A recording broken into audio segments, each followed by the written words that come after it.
Well, we're not appealing it because our manifesto made clear that Heathrow was a private sector, industry-led project. So it's of no relevance to the rest of the economy? It's not that. We've just said from the outset, actually, that Heathrow can't cost the taxpayer money, that it must fit within the zero carbon by 2050 targets overall. And that, of course, is for that organisation, the industry, if you like, to prove. We do, as a government, want to see overall airport expansion. But I have to say, we're also absolutely determined to live up to our commitments on behalf of this country and the future generations to have net zero by 2050. And we can do that by having aircraft which fly much more sustainably in the future. And that's why we're investing in them.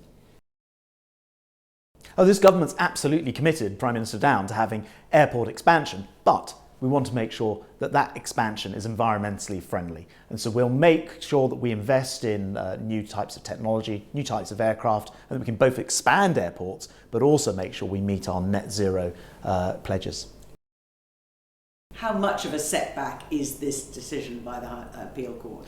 Well, obviously Heathrow will be very concerned about this. I understand that they are likely to appeal it, and it probably adds some months to a process. But in the end, what we need to do is make sure that we can both expand airports in this country, but also meet those all-important net zero pledges. Because we've said, unlike any other major economy in the world, that by 2050 we want to make sure we are net zero as a nation.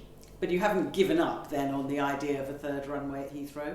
Well, what happens next, of course, will be up to Heathrow. We've always said this will be sector-led, industry-led. That's what our manifesto made very clear.